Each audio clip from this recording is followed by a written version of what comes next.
Alright, book besties, grab your emotional support beverage, preferably something stronger than a juice box, because today we are diving into a book that makes a standard "he cheated with his secretary" plot look like a polite disagreement at a PTA meeting. FYI, I hate the cheating trope and never read them, but this book we're going to be discussing doesn't have any cheating in it, thankfully. However, it still made me infuriated with the MMC. The book is The Humiliated Wife by Elise Camden. We've all seen the Instagram husband, right? He's the guy behind the camera, expertly capturing his wife's candid laughter, making sure the lighting hits her latte just right, and he's looking like a total hero of domestic bliss. But what if I told you that while he was taking those photos of her looking adorable and precious, he wasn't thinking about how much he loved her? He was actually drafting a caption to humiliate her for 22,000 strangers. Alright, before we get into the plot, let's start with meeting the characters. We have Fiona, the FMC, the wife. Now, if the son from the Teletubbies grew up and got a master's in education, it would be her. Fiona is a 5th grade teacher who lives her life with what the book calls embarrassing sincerity. She is the type of person who packs extra snacks in her desk just in case a student forgets lunch. She believes baked goods can solve a neighbor's dispute, and genuinely cries at nature documentaries because she thinks the world is just that beautiful. She's basically a Disney princess who wears strawberry printed socks and believes in the power of construction paper affirmations. Some might call her twee or compare her to Jess from New Girl, but let's be real, she's a recovering people pleaser who hasn't realized yet that her kindness is actually a superpower. Then we have the MMC Dean, the husband. On paper, he's the dream. He's a high-level PR and marketing executive who handles millions of dollars and global campaigns while looking effortlessly cosmopolitan in a charcoal suit. He's the guy who remembers her favorite lemon shortbread and surprises her with her favorite boy band tickets. That's pretty cute, isn't it? But underneath that perfectly packaged exterior, Dean is, in my humble opinion, a functioning sociopath and a total twat. He views the world through the lens of engagement metrics and branding decks. He claims he loves Fiona's authenticity, but is actually too cowardly to be authentic himself. He uses irony as a shield and treats his own marriage like a zoo exhibit to gain clout with his cynical office buddies. And what really pisses me off is every time I read the name Dean, I picture Dean Winchester from Supernatural. I love Dean Winchester, but I do not like this Dean, and I do not want him to be associated with any Winchester. Then we have the side characters. On the Vulture team, we have Dean's co-workers, Roxanne, Cam, and Ava. These people are sharks in soft sweaters who treat Fiona like a team mascot and background humor. They're always so passive-aggressive towards her that it makes me want to rip out their eyelashes.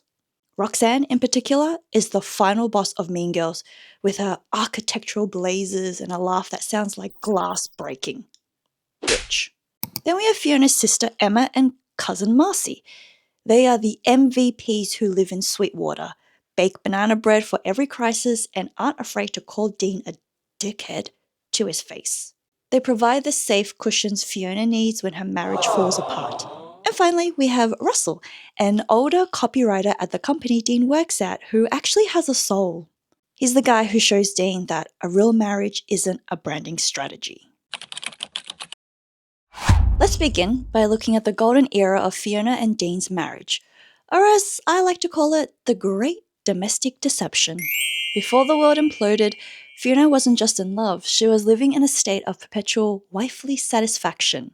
Every morning, Dean is a vision of cosmopolitan perfection, draping himself in his corporate armor, shirt, watch, cufflinks, while Fiona perches on the bed watching him with a heart catching because he's stealing sips of the coffee she made him.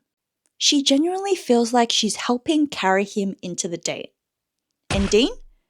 He was playing the role of Prince Charming with the level of dedication that would make a Disney prince look like a low-effort slacker. Bruh. To Fiona, he wasn't just a husband, he was her still point in a city that fell way too fast and sharp around the edges. He was the guy who'd wake up early just to bring her coffee in bed, made exactly the way she liked it. And just watch her with this sleep mussed hair, looking at her like she was the only thing in the room that mattered. To the outside world, he was a shark.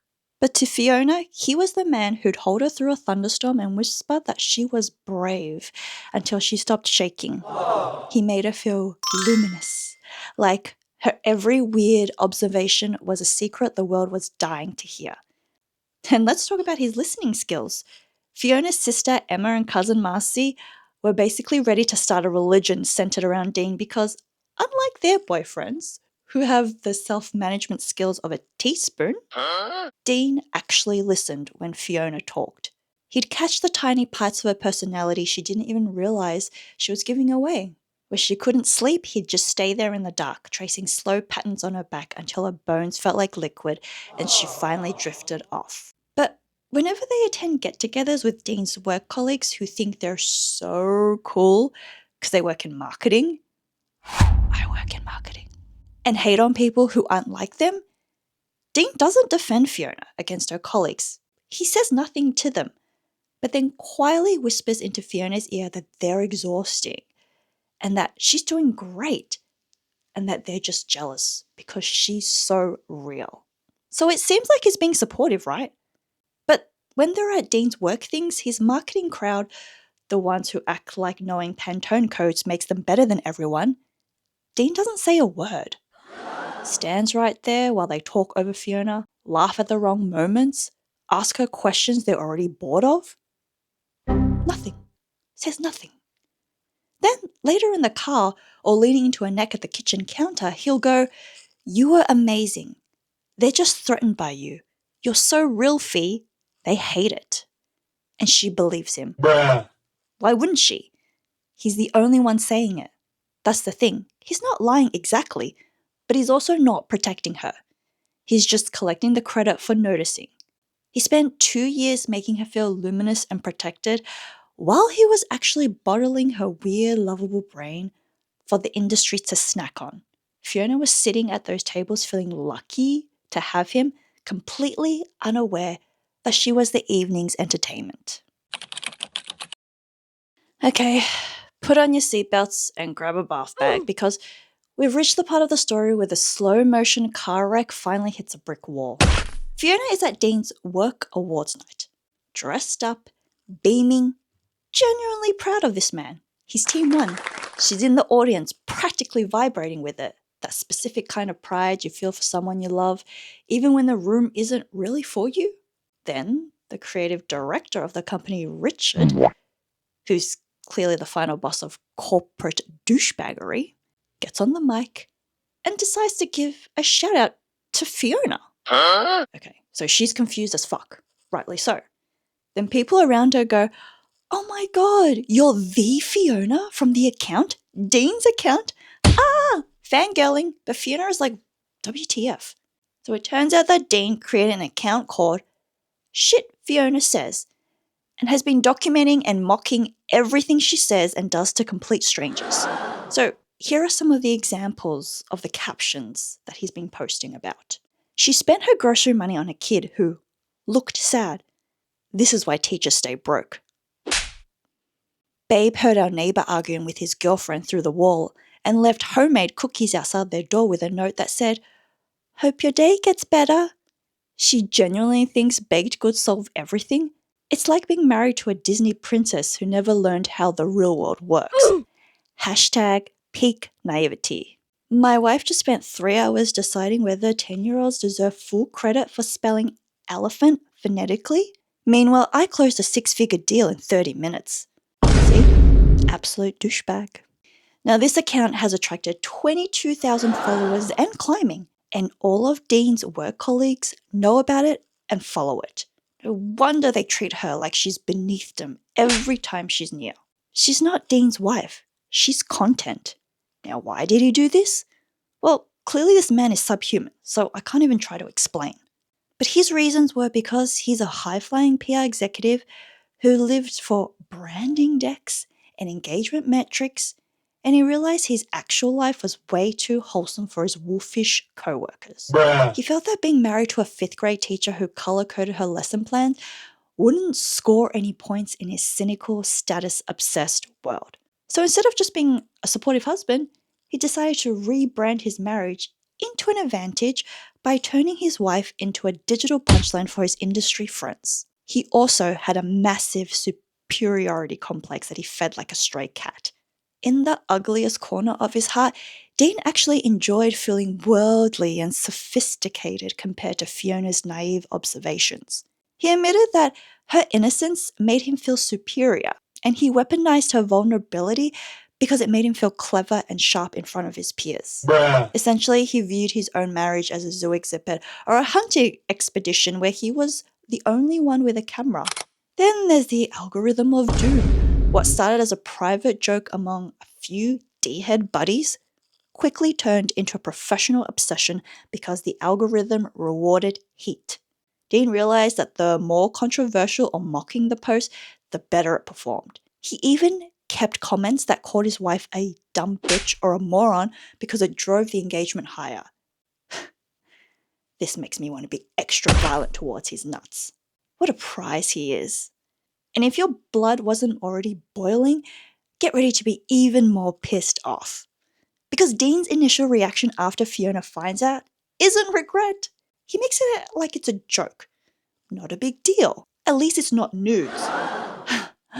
OMG, dude, put yourself in the trash. He tries to blame her, saying she's overreacting and that the followers love her and think she's adorable, and that it's just the internet and she needed to grow up a little.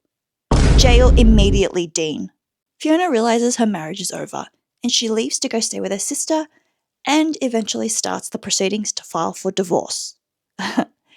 Yeah, definitely divorce him. Alright, so once Dean finally realizes what an idiot he's been, and what he did was actually wrong, the groveling begins. Honestly, if it was me, I would never forgive Dean. What kind of moron doesn't realize what he did was absolutely disgusting? But hey, this is fiction and the genre is second chance and marriage in crisis, so I'm going to enjoy this man groveling. So here are all the ways that Dean grovels to Fiona. First, Dean methodically deletes every post from the 2-year history of the Shit Fiona Says account. He replaces the mockery with a single public apology that labels his own actions as cruelty, betrayal, performance. Nope. And describes Fiona as someone extraordinary.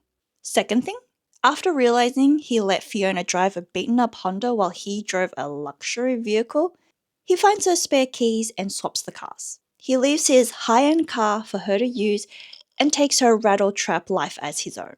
Thirdly, when Fiona serves him divorce papers asking for nothing, Dean contests the filing, not to keep his money, but to force a settlement where he gives her their apartment outright and 50% of his future income for life. Then Dean calculates that he earned exactly over $8,000 from sponsored posts and affiliate links on the account.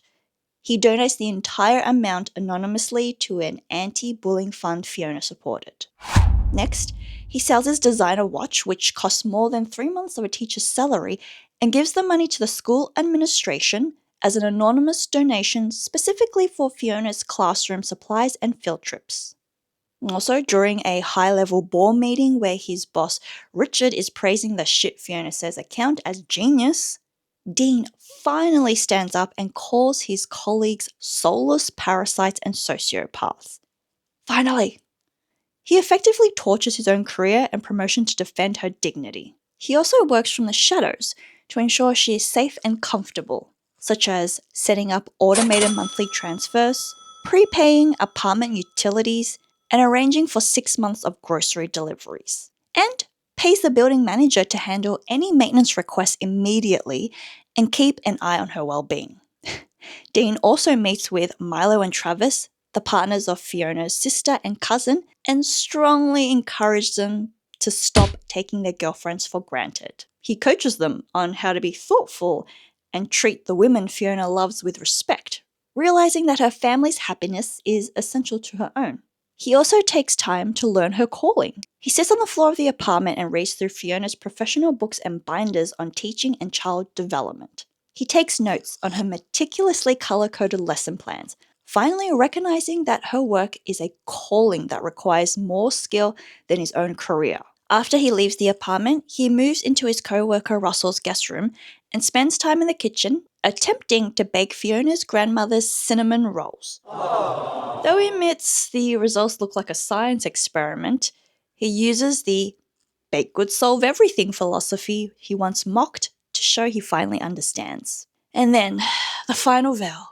On his knees in the hallway of her apartment, Dean tells Fiona he was a damn fool and begs for the chance to love her on her own terms for the rest of his life. He promises to marry her again in the way she actually wants, a backyard wedding with glitter centerpieces made by her students. So, would you forgive him or not? Why don't we see where he lands on the Grovel Meter?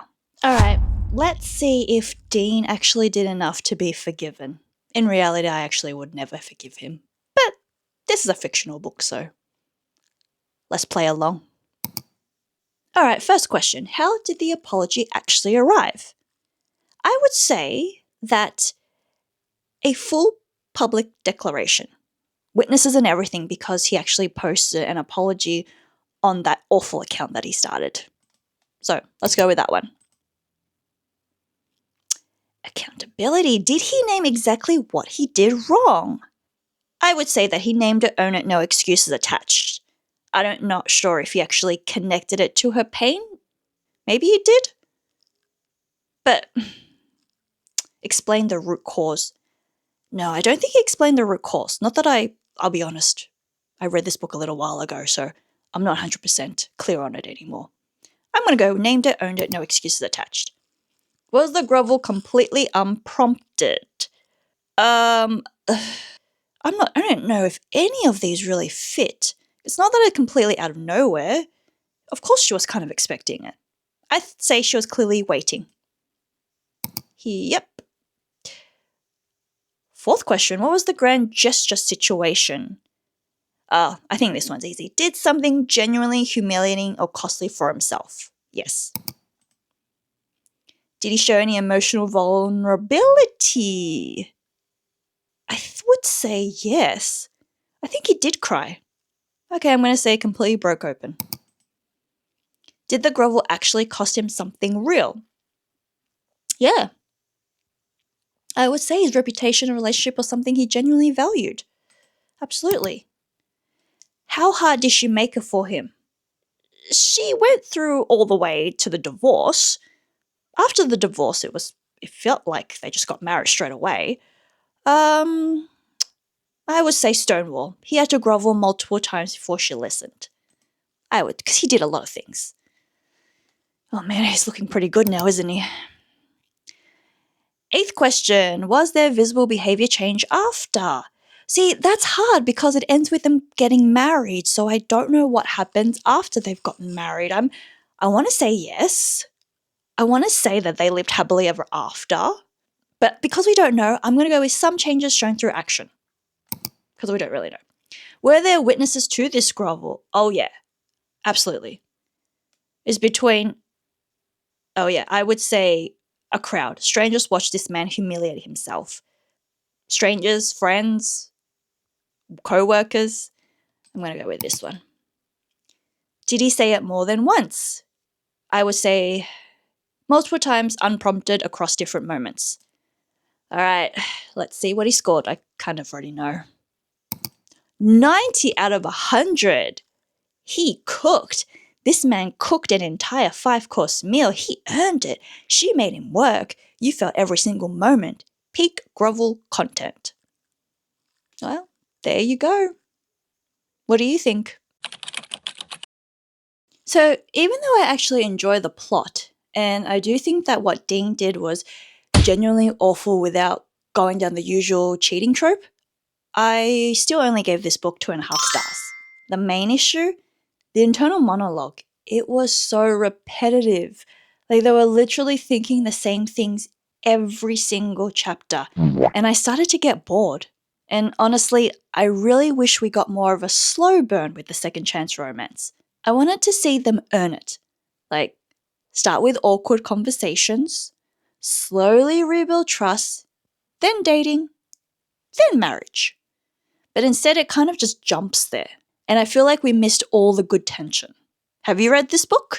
Let me know your thoughts. And also, please send me your best groveling book recs because I love them. I absolutely love a groveling MMC. Thank you so much for watching, and I'll see you in the next one. Bye!